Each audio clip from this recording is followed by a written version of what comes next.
On the 29th of May 1453, 3 hours before daybreak, Mehmet Bey, son of Murat, the Turk, came himself to the walls of Constantinople to begin the general assault which gained him the city.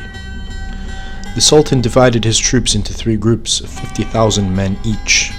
One group was of Christians, who were kept in his camp against his will. The second group was men of a low condition, peasants and the like, and the third group was of Janissaries in their white turbans, these being all soldiers of the Sultan, and paid every day, all well-armed men, strong in battle. And behind these Janissaries were all of the officers, and behind these the Turkish Sultan. The first group, which was the Christians, had the task of carrying the ladders to the walls, and they tried to raise the ladders up, and at once we threw them down to the ground with the men who were raising them, and they were all killed at once. And we threw big stones down on them from the battlements, so that few escaped alive. In fact, anyone who approached beneath the walls was killed. When those who were raising up the ladders saw so many dead, they tried to retreat towards their camp, so as not to be killed by the stones. And when the rest of the Turks who were behind saw that they were running away, at once they cut them to pieces with their scimitars, and made them turn back towards the walls, so that they had the choice of dying on one side or the other. And when the first group was killed and cut to pieces, the second group began to attack vigorously. The first group was sent forward for 2 reasons. Firstly, because they preferred that Christians should die, rather than Turks, and secondly, to wear us out in the city. And as I have said, the first group was dead or wounded. The second group came on like lions unchained against the walls on the side of San Romano.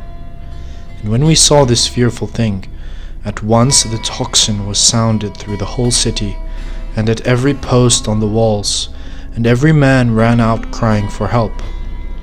And the eternal God showed us his mercy against these Turkish dogs, so that every man ran to ward off the attack of the pagans, and they began to fall back outside the barbicans.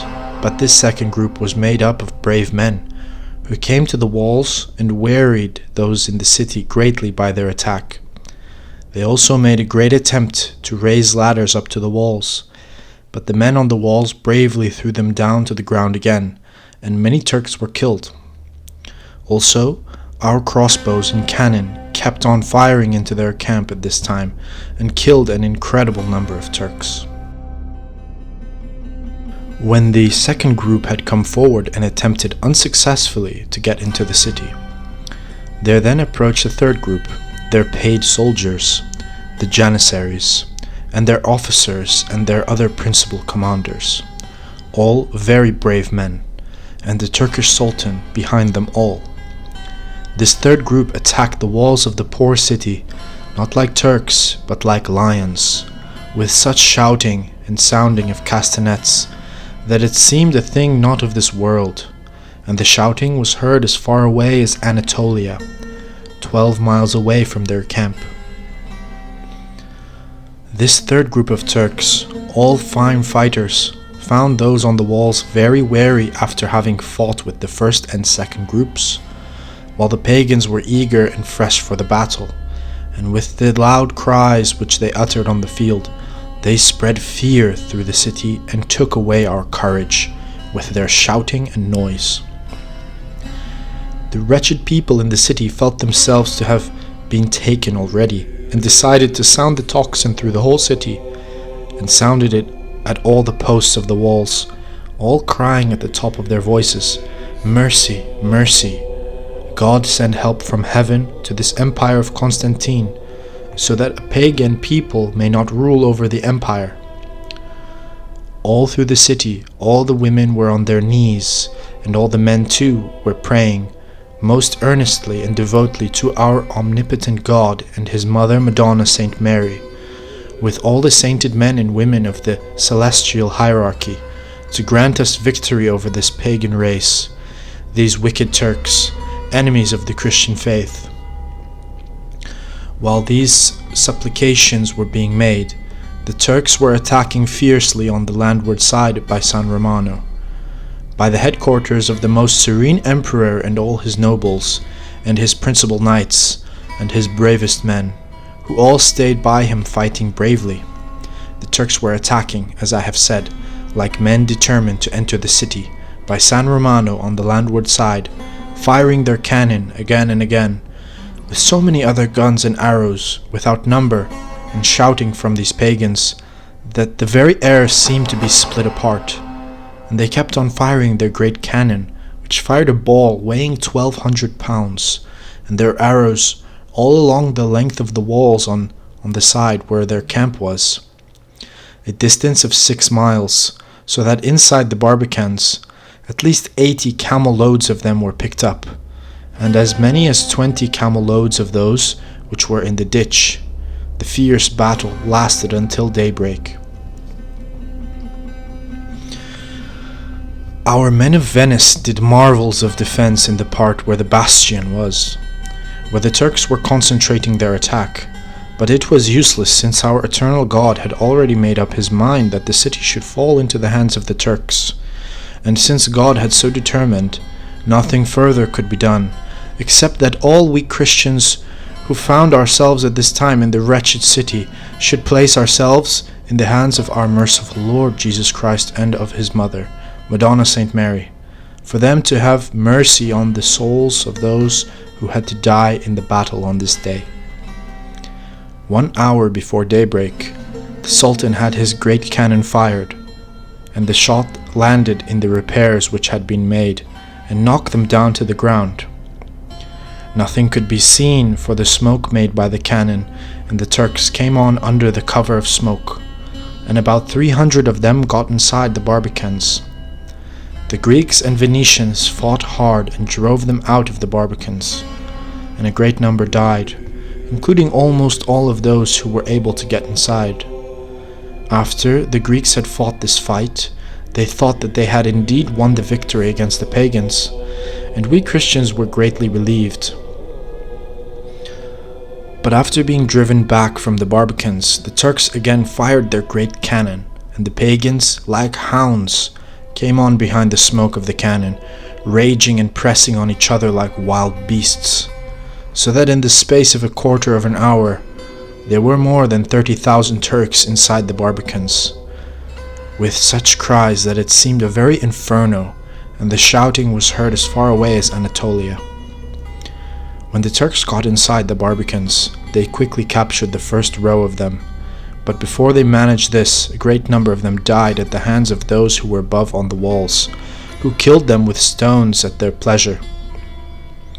After having captured the first row, the Turks, together with their aksapi, made themselves strong there, and then there came inside the barbicans a good 70,000 Turks, with such force that it seemed a very inferno. And soon the barbicans, from one end to the other, a full 6 miles, were full of Turks. As I have said before, those on the walls killed great numbers of Turks with stones, casting them down from above without stopping, and so many were killed that 40 carts could not have carried away the dead Turks who had died before getting into the city. We Christians now were very frightened, and the emperor had the tocsin sounded through the whole city and at the posts on the walls, with every man crying, "Mercy, eternal God."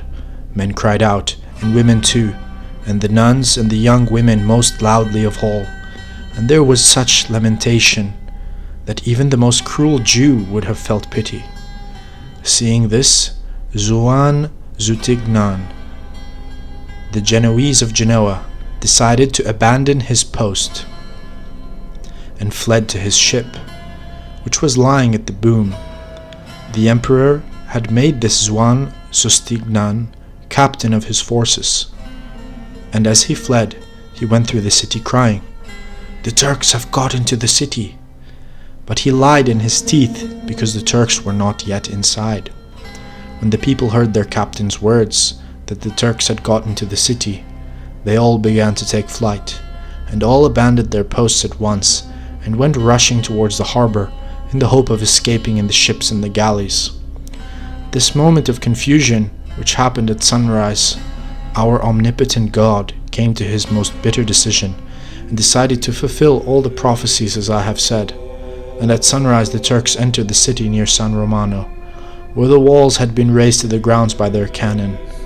But before they entered, there was such a fierce struggle between the Turks and the Christians in the city who opposed them. So many of them died that a good 20 carts could not have been filled with the corpses of the first Turks.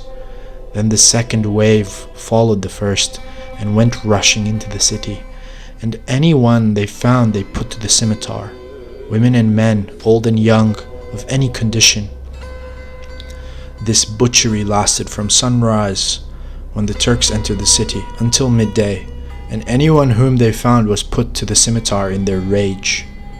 Those of our merchants who escaped hid themselves in underground places, and when the first mad slaughter was over, they were found by the Turks and were all taken and sold as slaves.